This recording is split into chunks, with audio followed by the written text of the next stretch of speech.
Hi guys, welcome back to the channel and welcome to another episode of Food Exposed. In today's video, we are talking about bread. As you can see, I don't have any bread in front of me, and this is for a very good reason.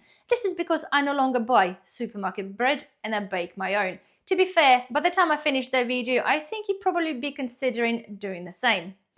Another heads up for you, if you're currently enjoying your toast with a cup of tea, I strongly suggest you watch this video after you finish your toast, just in case. So anyway, let's talk about bread. So bread, very simple, okay? It only consists of 4 or 5 ingredients, give or take. We have flour, we have yeast acting as a raising agent, we have a bit of salt, we have a bit of water, and give or take other things you might want to add on to your loaf. And after we bake the bread, we know it tastes really yummy. And it'll sit on our shelf for a good 2 to 3 days, and then it will start to go stale. And then we're looking at the supermarket bread, and you buy it, and it will sit on your counter for 2 to 3 weeks, sometimes even longer, without actually going stale. And it makes you wonder, what on earth do they put inside this bread to firstly make it so super fluffy, and to make it last for a very long time? And you're only wondering until you actually pick up and have a look at the labels or the ingredients list of the bread. And rather than good, 4 or 5 ingredients, you'll find a tons of other additives that are there. We're talking about the stabilizers, we're talking about emulsifiers, we're talking about the bleaching agent. The list goes on.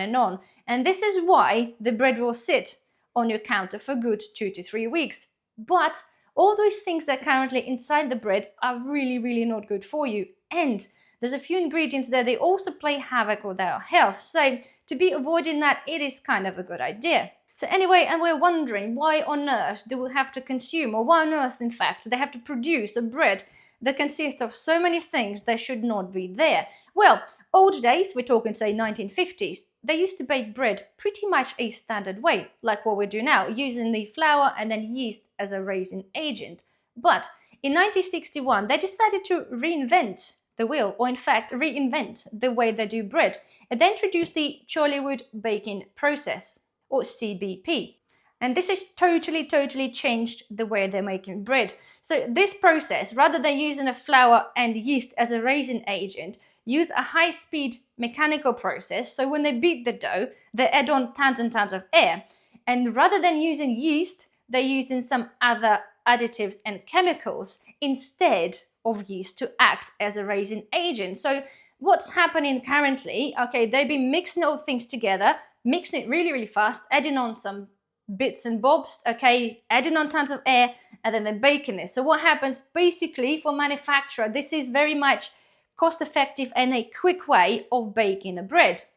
Quick, yes, but is it particularly any good? Not particularly. So we're talking about the main additive, okay, that is used on the top of everything else is dough conditioning additives, okay? And there's one specific one, okay, this is a very dodgy one, and it's called L-cysteine.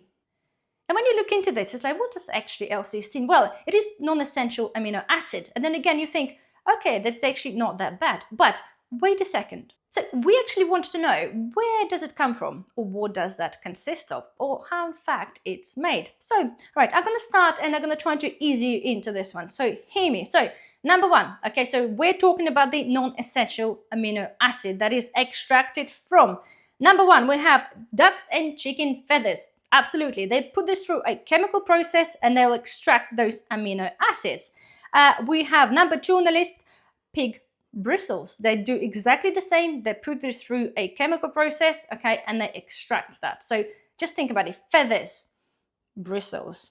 Next one on the list, okay, this is more vegan friendly, and you're thinking, okay, maybe we're heading in the right direction. So this is microbial fermentation, and this is actually, so some companies now, okay, trying to be more vegan orientated, now produce the vegan friendly L-cysteine using genetically modified E. coli bacteria.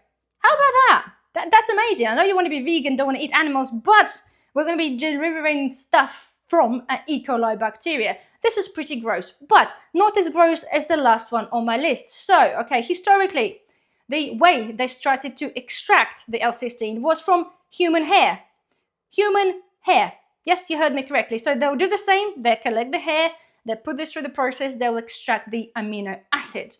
When I looked at that, I physically felt sick. And I had a vision, all right, somebody, because the hair, when you actually start to look into where the hair was actually coming from, They are coming from a barbers and hair shop, salons, that kind of thing. So the vision, okay, to me, somebody was sitting there, 1960, whatever time before, having a haircut, and then you can see a bunch of hair on the floor.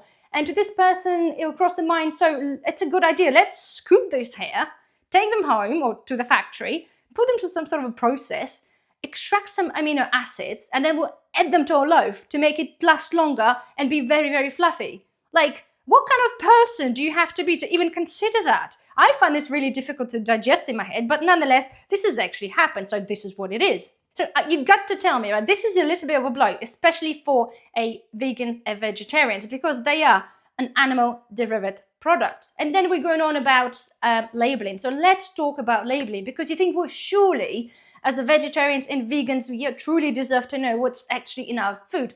Absolutely, yes, you certainly deserve to know. So the rules are, if you're using L-cysteine as an ingredient, okay, it has to be mentioned on the label under the ingredients list, which is technically fair. But if it's used as an aiding agent, like to aid the dough, that kind of thing, then they do not have to mention this on the label, right? So, okay, let's talk about the aiding agent, right? So L-cysteine is normally either powder or granules, okay? And they are water soluble. That means they dissolve in water really easily. So what they do, they dissolve that in the water and then add this to the dough, and then they knead the dough to produce the bread. So I'm struggling to find the definition, or in fact the difference between the ingredient and aiding agent, okay? Because it's water soluble, it dissolves in water, and then it goes into the flour with that water. The water stays in the dough. This is the whole idea. So to me, please correct me if I'm wrong, but whether it's used as an aiding agent or as an ingredient, it's in the dough, it is ingredient. But according to the rules, it does not have to be listed on the label. So for any of you there who are potentially vegan or vegetarians, potentially thinking that, well, actually my bread is vegan, well, you have to be thinking twice about it.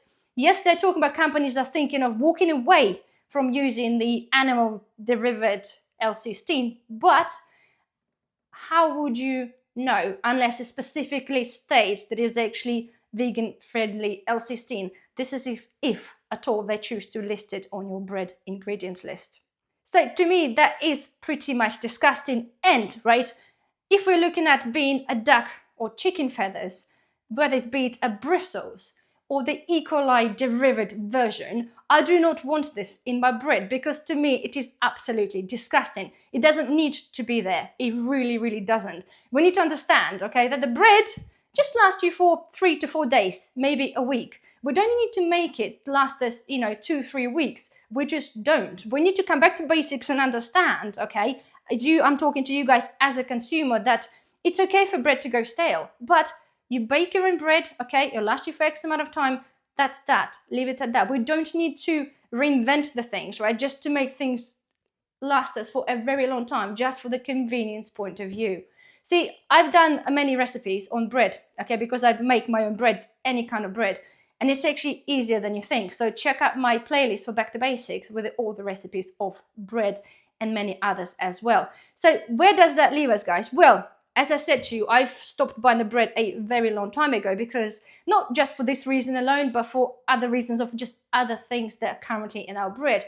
But to me, the whole fact that, again, we're talking about the hidden ingredients or loopholes where the companies are allowed to do this without even telling us as a consumer, I think is pretty much disgusting. So there we are, guys. I'm really, really sorry. I did have to obviously probably ruin somebody's day, if not maybe a week, if not even a month, because it's not a pleasant thing to hear.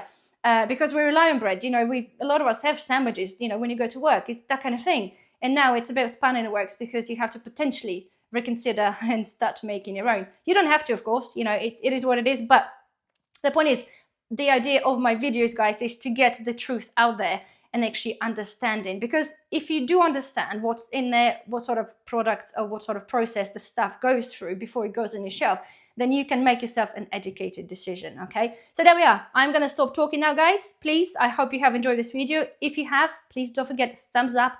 It does help the channel immensely. Don't forget to subscribe if you're not a subscriber. It's very important to me and the algorithm. And well, thank you for watching, and I shall see you in the next video. Bye-bye.